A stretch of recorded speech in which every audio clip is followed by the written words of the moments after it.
Hi ha un primer tram d'escales molt dretes. I aquí ja trobem uns primers ganxos que després, en tot el recorregut, se'n troben molts més. És un recorregut d'uns 15 metres que fa algun trencall, alguna cantonada, com ara aquesta d'aquí, amb la qual hi ha unes fornícules, aquestes mena de nínxols aquí en la cantonada de diferents dimensions. El passadís no avança en línia recta, fa baixada, s'endinsa sota terra i desemboca en un recinte principal. És una construcció amb volta de cúpula. Ens podem adonar que tot el perímetre hi ha aquest seguit de ganxos, més o menys malmesos, i en el centre aquest pou que és el que hauria de donar sentit en aquesta habitació, que no és res més que una cambra frigorífica preindustrial, una nevera. La construcció data de principis del segle XVII. Forma part de les cases dels canonges annexes al Palau de la Generalitat. Un espai com aquest, amagat i desconegut, estimula la imaginació. Però els documents històrics són formals. Els canonges que vivien al voltant de la catedral van obrir una botiga amb un taulell de carnisseria al 1603. Aquí, doncs, devien guardar els animals esquarterats. Avui és en passadissos més il·luminats i també carregats d'història que trobem activitats igualment desconegudes.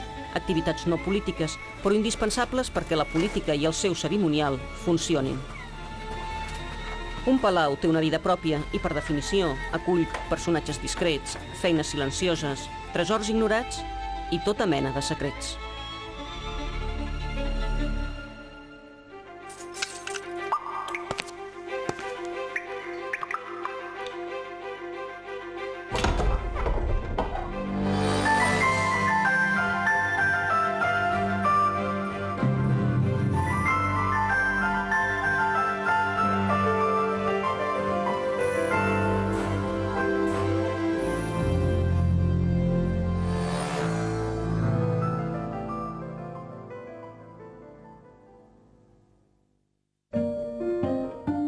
El Palau de la Generalitat, al cor del barri gòtic de Barcelona, és un conjunt d'edificis símbol de diferents estils arquitectònics i diverses peripècies històriques.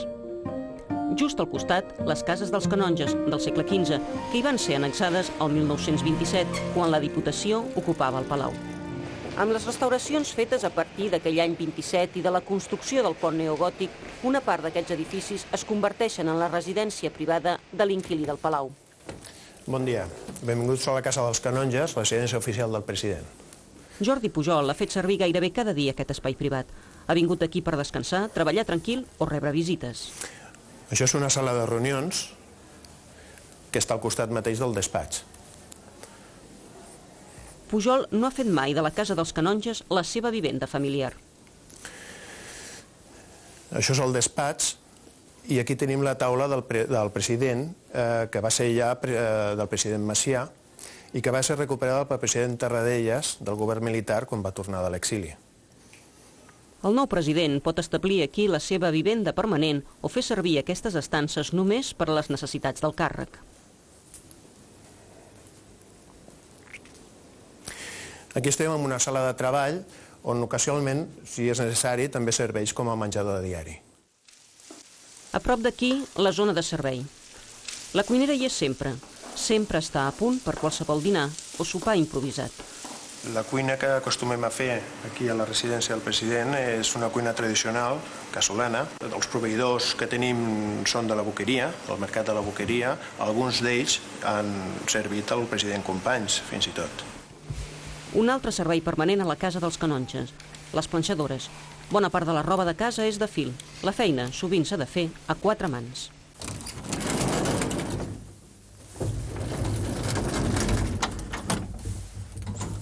L'ascensor de la Casa dels Canonges data de l'època de Francesc Macià.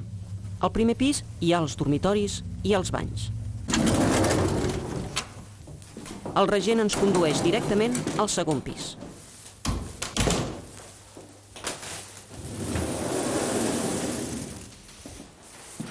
Això és el menjador gran, on ocasionalment també s'utilitza com a sala de reunions. Joan Antoni Samaran, com a president de la Diputació, va transformar la residència.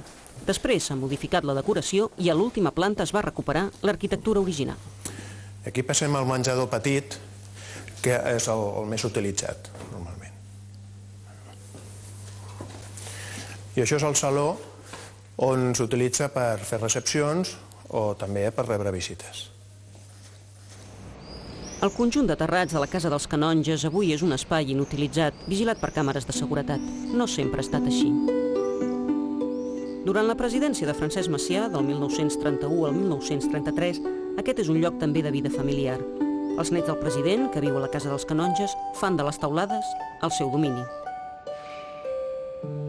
Amb la catedral com a escorta, aquest sempre ha estat un espai tranquil. Maria Eugènia Lamarca, l'esposa de Macià, es deixa filmar amb la família per la càmera del seu gendre, el doctor Peirí. Aquells són anys d'il·lusió de futur. Amb la proclamació de la República, el país recupera la seva institució històrica, la Generalitat, i amb ella, el palau que l'havia acollit 5 segles abans. El palau, abans de ser-ho, era simplement una casa senyorial. El primer nucli data del segle XV. Es pot dir que aquí es fan obres des de fa 600 anys. Tot va començar el 3 de desembre del 1400. Aquell dia, els diputats del General de Catalunya compren aquesta casa del carrer de Sant Honorat.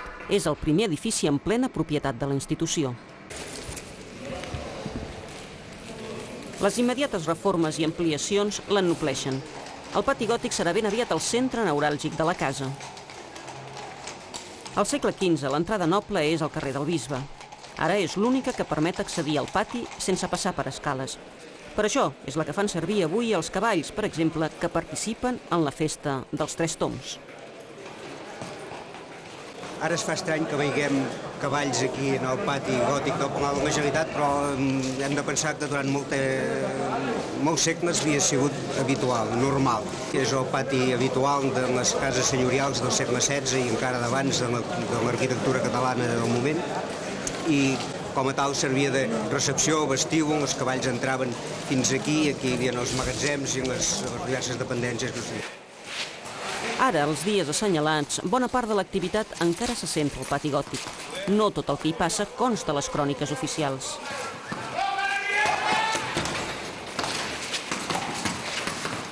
Aquell dia l'ensurt va ser gros, però sense conseqüències. Les cerimònies que es fan aquí han provocat algun error de vocabulari.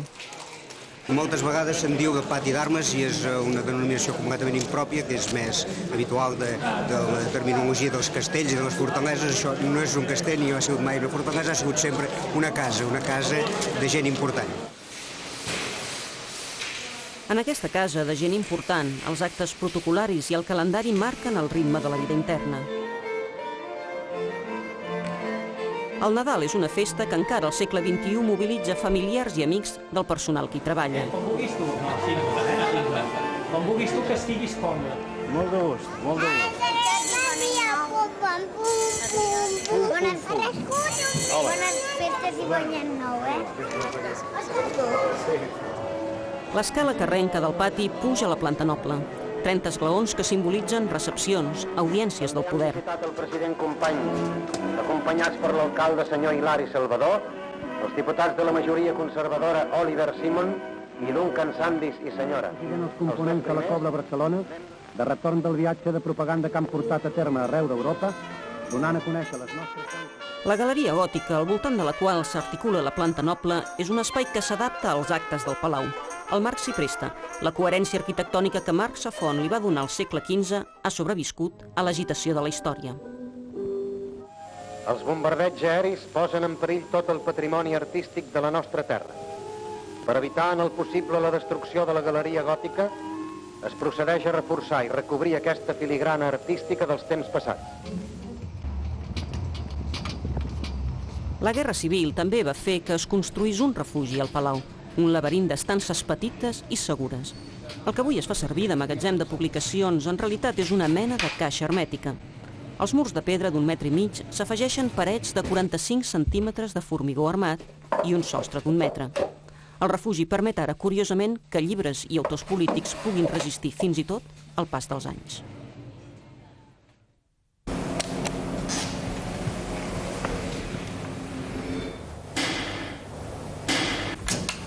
Un matí del 2003. El palau es posa en marxa. El tapís, penjat a la paret frontal de la capella de Sant Jordi, una peça de tema religiós teixida al segle XVI a Brussel·les, està fet malbé. Ha de ser restaurat al seu país d'origen. Avui, doncs, marxa cap a l'Institut Reial del Patrimoni Artístic, a Brussel·les.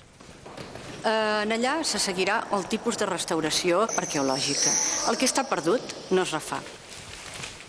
Hem de tenir en compte que és d'estil italià. Hi ha una influència dels dibuixos que va fer Rafael, dels cartons que va fer el pintor Rafael, per als tapissos de les estances del Vaticà. Una última inspecció del tapís permet acostar-se al rastre que li han deixat més de 4 segles viscuts a Palau. Aquí veiem el folro autèntic de lli del tapís, mentre que aquest és un folro fals. Es va posar en una restauració feta en el segle XX d'una fibra artificial que no correspon als folros dels tapissos flamencs del segle XVI. Després aquí veiem com les cantoneres es feien molt malbé i hi han afegits. Veiem l'orla i no es continua. Aquí hi ha un afegit d'un altre tapís, d'un tapís verdura segurament, i un afegit d'un altre tapís. I aquí veiem fils que s'estan trencant, els típics talls dels tapissos.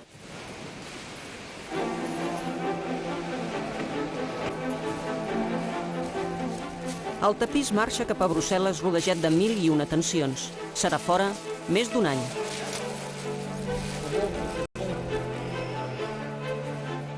La capella perd, doncs, temporalment un dels seus signes distintius, però en queden altres.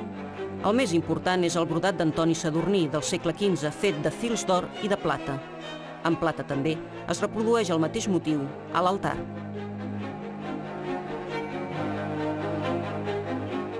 Una part del terra que es pot veure avui data igualment del segle XV, com la rosassa.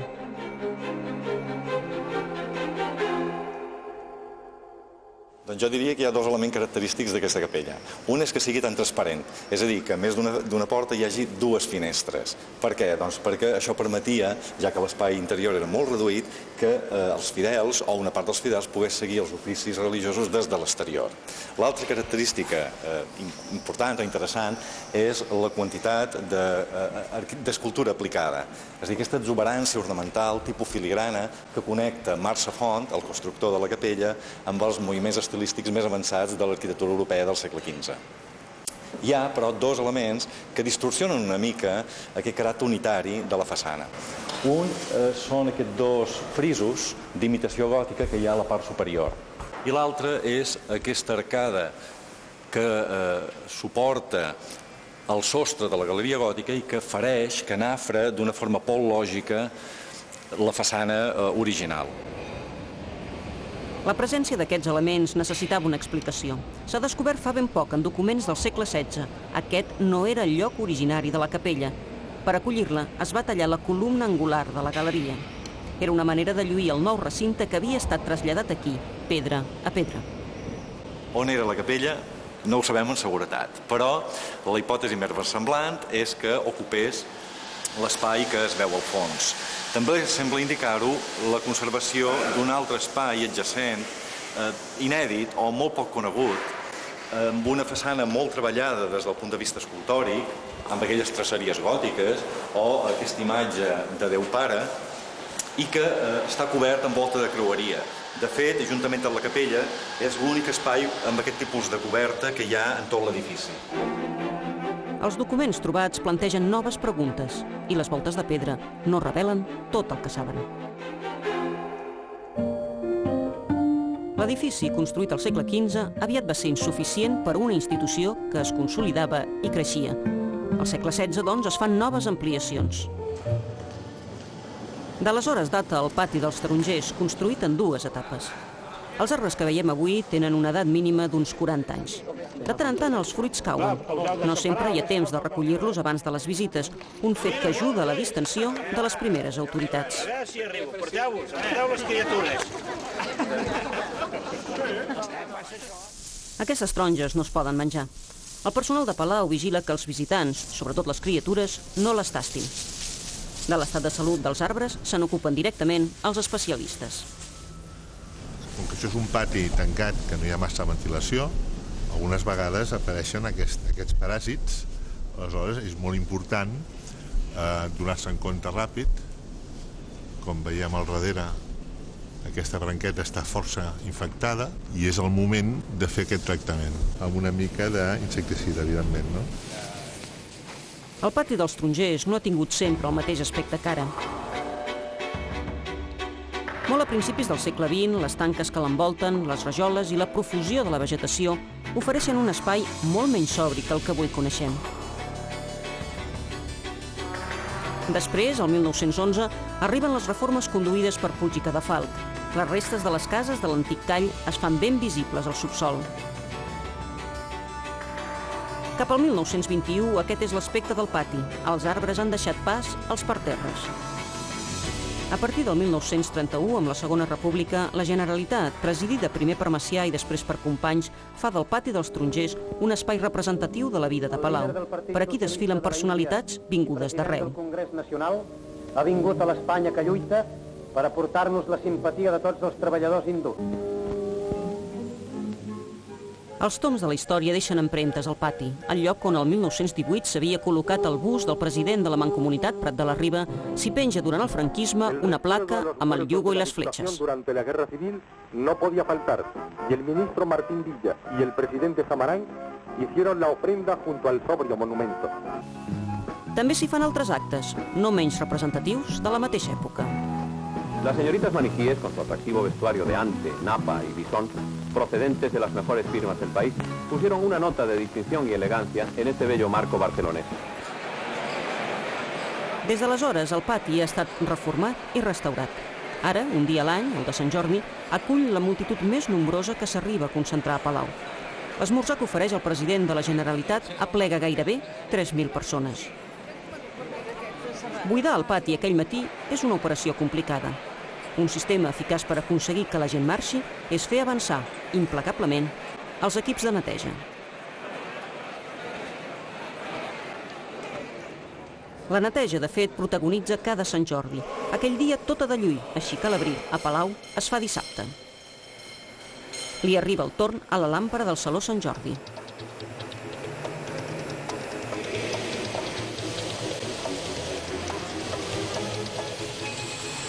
Unes hores de feina per muntar la bastida i la neteja pot començar. Només se n'ocupa personal especialitzat. És el moment de revisar-ho tot, també la fitxa tècnica. De bombetes, quantes n'hi ha? Jo he calculat 252.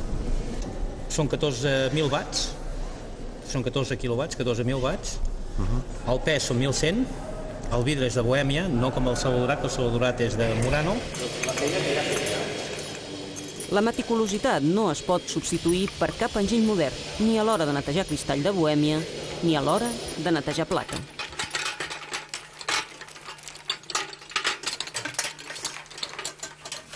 Es muy pesado. Es muy pesado. Porque claro, pesa mucho, está sucio de todo el año y tienes que hacer mucha fuerza.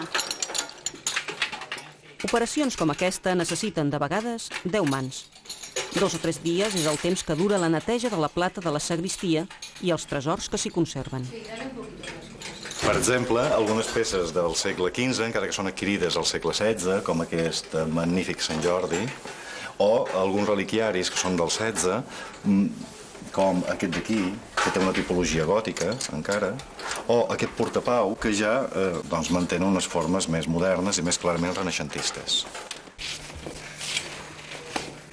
Aquest gran reliquiari també es considera una peça excepcional. Segons la tradició, contendria la tíbia del Sant Jordi, que cap a 1600 hauria portat a Barcelona el que aleshores era l'ambaixador de Felip III a Praga, Guillem de Sant Climent. Aquest Sant Jordi matant el drac, amb l'escut de la Generalitat al braç i amb armadura articulada, és segurament la peça més coneguda de la sagristia. Però aquest sant, de cara realista i mirada inclinada, encara conserva un secret. No se sap on va ser realitzat. Va ser adquirit per la Generalitat l'any 1536 a un cavaller de Sòria, que es deia Bravo de Saràbia i que durant un temps ha passat per ser l'autor de la peça, però que en realitat era qui la va vendre a la Generalitat. Després de la neteja, les peces tornaran en bona part a la vitrina i a la caixa forta. Fins al pròxim Sant Jordi. El tresor queda ben protegit, com tot el palau i els seus inquilins. El servei de seguretat a l'edifici és complex, tant en efectius personals com tecnològics. Nosaltres podem veure qualsevol lloc del palau, podem controlar els diferents carrers, els diferents accessos, si hi ha possibles intrusions, hi ha qualsevol cosa. Alhora que aquestes imatges es van enregistrant amb un sistema per poder-les rescatar en posterioritat per si s'ha de fer alguna mena de control o el que sigui. Aquest és un gest repetit a Palau, folrar una taula de reunions. Avui tots els serveis de la casa treballen a ple rendiment. Falten 24 hores perquè comenci la reunió del Círculo de Montevideo, amb excaps d'estat o de govern de l'Amèrica Llatina i d'Espanya. Ho faran aquí, envoltats de pintures murals d'un artista nascut precisament a l'Uruguai, Joaquim Torres i Garcia. Són al·legories de Catalunya, fetes entre el 1911 i el 1919, representatives del noucentisme. Originàriament havien de decorar el Saló Sant Jordi, però el projecte es va aturar quan estava a mig fer. Avui aquesta sala tant pot acollir àpats com reunions.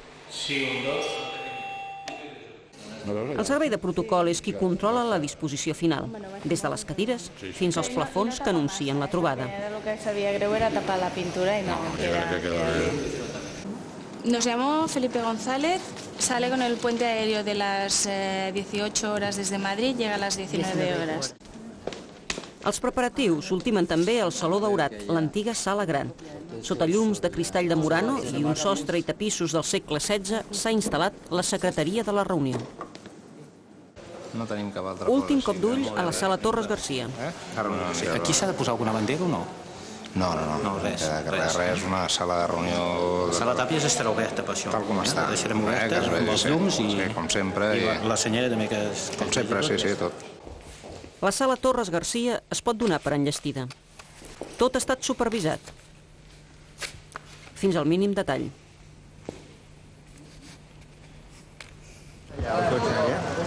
Fora d'aquí. El dia D comença ben d'hora, amb uns serveis de seguretat reforçats. Aquest matí es multiplica la vigilància i la detecció d'explosius.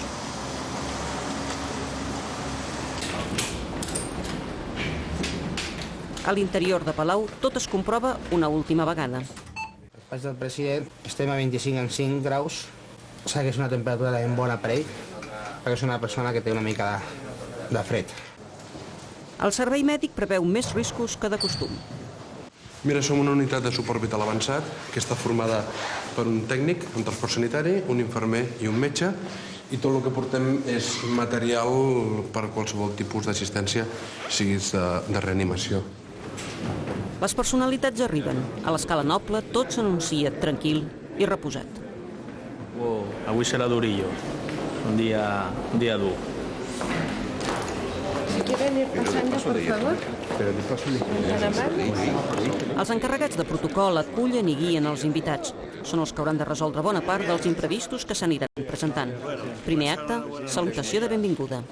¿Cómo están ustedes? El palacio está maravilloso, aunque envuelto por afuera. Hace 600 años que está maravilloso. Este palacio fue sede del gobierno de la Generalitat antes de la Constitución, ¿sabes? Se lo recordé el otro día que tuvimos un debate. Lo recordé con la visita de Don Quijote. ¿De Don Quijote? Don Quijote hizo, la única salida que hizo de La Mancha la hizo a Barcelona. Y ya estaba gobernando... No, estaba al palacio. Yo no gobernaba, pero estaba al palacio. Segon acte, preparació dels primers discursos, ritme pausat.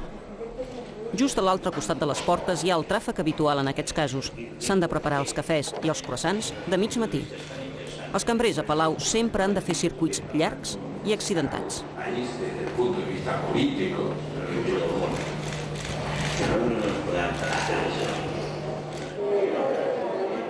De preparar i servir l'esmorzar s'encarrega una empresa de càtering. Tindran la responsabilitat de tots els àpats de la jornada. Els polítics poden ara iniciar la reunió de treball. Comença el tercer acte del dia. Perquè les càmeres entrin en acció, cal que el servei de premsa del president hi doni llum verda. Ara, durant 2 minuts aproximadament, les televisions poden treballar. Fan el que s'anomena un mut, és a dir, enregistren imatges, però no declaracions. Passat el temps autoritzat, tothom ha de sortir de la sala. Sempre hi ha algú que aprofita els últims segons per acabar millor la seva feina. Nosaltres sempre fem 2 o 3 notes, una prèvia i després una, diguem-ne, de resum de les declaracions del president, perquè, esclar, som el seu gabinet de premsa. Encara que esmentem també les altres persones que intervenen, bàsicament el gruix de la nota és el Parlament del president, no? El despatx presidencial queda buit ara durant unes hores.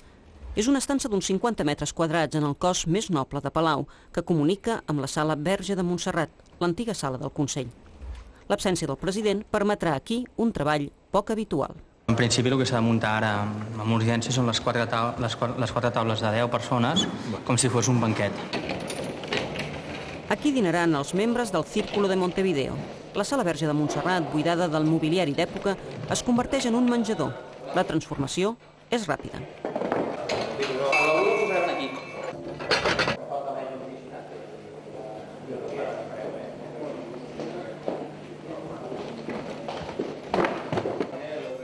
Tot i que restaurat, aquest espai conserva encara elements originals del segle XV, com les mènsules que enmarquen les portes o el sostre amb escuts de la Generalitat i de Catalunya. Són uns enteixinats típics de les cases senyorials barcelonines del segle XV. Abans de dinar, els polítics tenen un altre compromís que també dona feina. És l'assaig d'un clàssic, la foto de família. Justos, eh?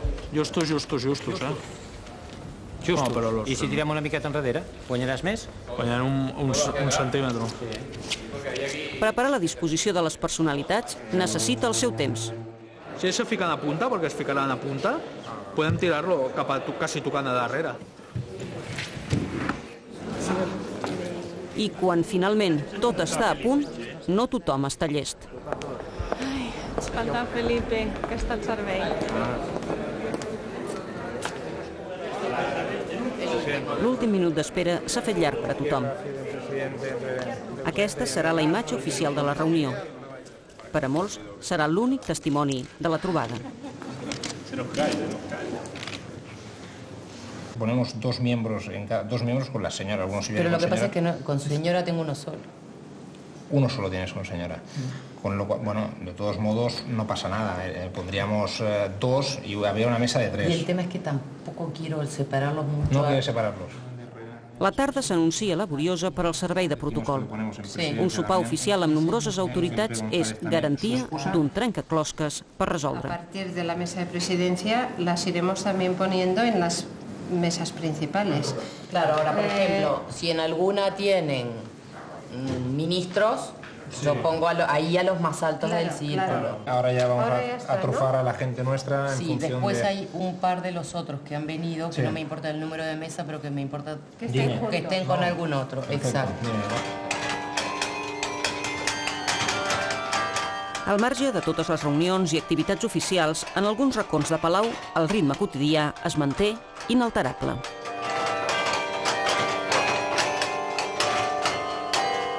Jo toco el carilló cada dia a les 12 i a les 6 de la tarda, una estoneta curta, és una audició, i és una audició destinada només al que passa pel carrer, una mica d'ambient del barri.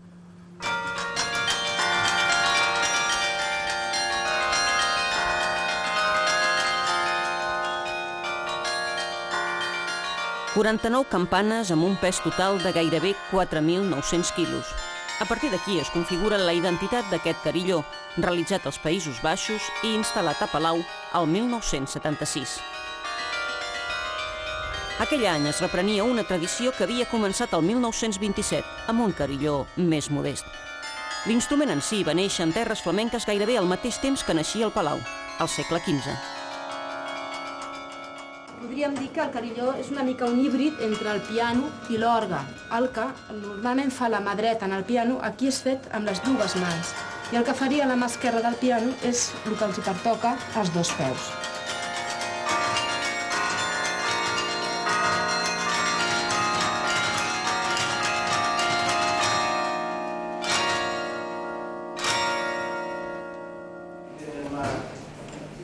El Palau de la Generalitat no té cuina pròpiament dita. Just al costat del pati gòtic s'improvisa de vegades una mena d'office. Ben a prop hi ha les instal·lacions necessàries per escalfar o coure a l'últim moment el menjar subministrat per empreses especialitzades. El ritme de treball s'activa. Es prepara el sopar del Círculo de Montevideo. De moment les deixem a sobre la taula. Fem matrimoni junts. Sí? President, senyora, perquè l'altra opció que hi ha és... El trencaclosques protocolari sobre la disposició dels invitats encara no està resolt. La taula presidencial és particularment delicada. Fins aquí està bé, el que no funciona és allò d'allà, Distribuir la vintena de cambrers és molt més ràpid i senzill. Les instruccions són precises. Mercè Rómul i Albert Marcos, les 6 i les 5. Posem a l'Enrique Iglesias al costat de la senyora Ferrusola? Sí. Vinga. Sobretot, els passavins, que no es moguin de la sala tot el rato on està la sala. No vull veure cap passaví a la cuina. Potser canviem-ho. Posem la Carmen Romero en aquest cantó, perquè el Felipe González... El tens allà. Retirarem el segon plat, retirarem el pa, el plat de pa, ajudats amb la bandeja. Aquí qui tens? Senyor Sanguinete. La senyora? Sí, sí. Ostres. El que intentes és buscar l'equilibri de la taula, que no quedi un cantó amb molt pes polític i que no quedi descompensada la taula. Intentes buscar un equilibri entre un cantó i l'altre de la taula. L'abric no sé si querran dejarlo, bueno, en todo caso...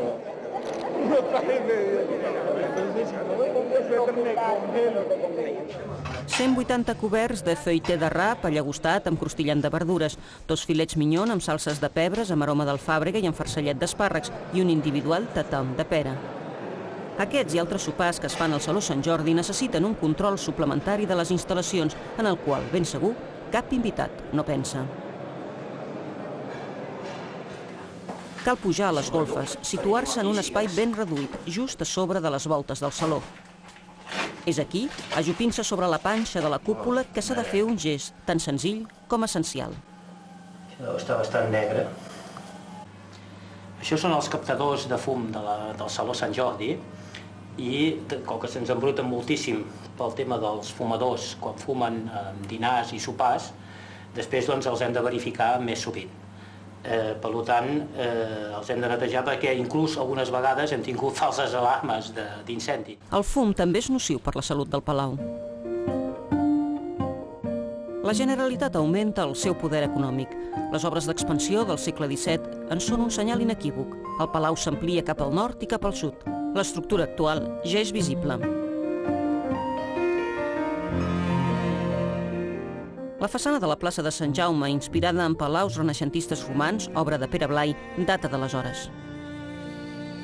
Durant el 2003 s'ha fet una restauració important. Cada centímetre ha estat netejat i revisat. Cada esquerda tractada. La façana té una singularitat. Fins a la planta noble domina l'ordre dòric de formes austeres. Més amunt domina l'ordre corinti. Des de la bastida es poden veure detalls impossibles d'apreciar pel vianant. Gàrgoles falses i mènsules de bronze. La façana encara guardava algun secret. Aquests vitralls van ser descoberts durant la restauració. Però l'element característic és, sens dubte, el balcó amb el Sant Jordi. És una escultura col·locada en 1866, picada per l'Andreu Aleu, i la part original seria el quart d'esfera que tenim a la part superior, que està picada en marbre de Gènova i en el qual hi ha els 3 retrats dels diputats que van fer l'encàrrec al Pere Blai a 1596. L'espai menut del balcó ha estat escenari de moments que han marcat la memòria de diferents generacions. D'aquí surten imatges símbol de la proclamació de la República i de la presidència de Macià. De l'abril del 31 al túnel de la dictadura, Franco hi apareix acompanyat d'Eva Perón. 1977, la frase de Josep Tarradellas farà escola. Ciutadans de Catalunya, ja sóc aquí! Ciutadans de Catalunya, ja la tenim aquí! La Copa d'Europa de futbol també és una data única. El currículum del balcó és dens. La història també l'ha marcat en el seu aspecte físic.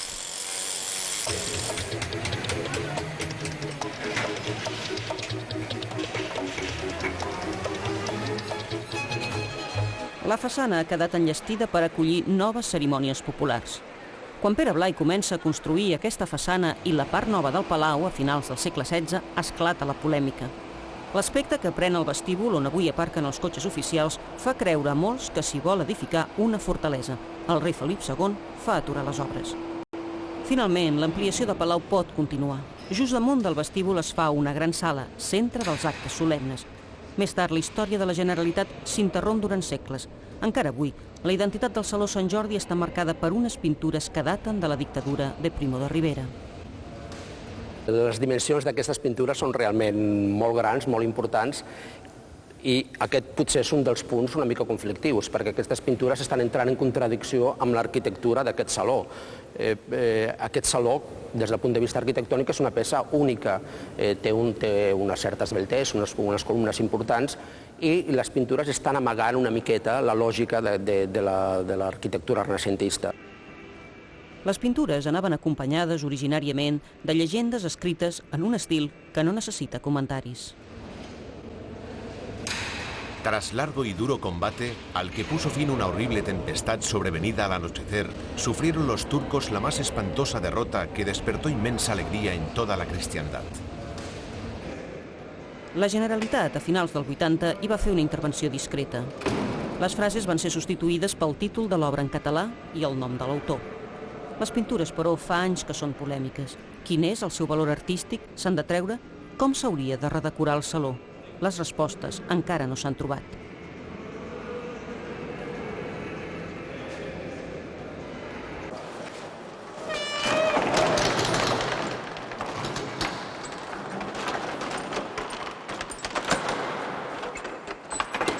Les portes del palau es tanquen unes hores durant la nit. Això no vol dir que tothom marxi o que tot es paralitzi. Seguretat és, lògicament, un dels serveis que funcionen 24 hores al dia. Les rondes dels Mossos d'Esquadra es fan de manera intermitent al voltant del palau.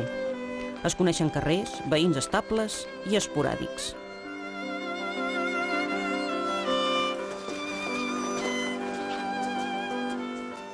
Les rondes també es fan a l'interior de l'edifici.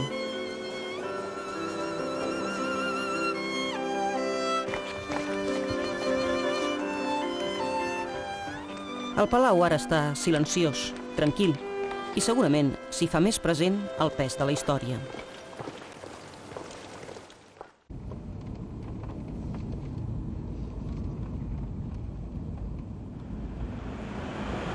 Cada matí el president de la Generalitat, en arribar, sentirà la frase ritual, garantia que el ritme quotidià al palau continua. Bon dia, sense novetat a la guàrdia del palau.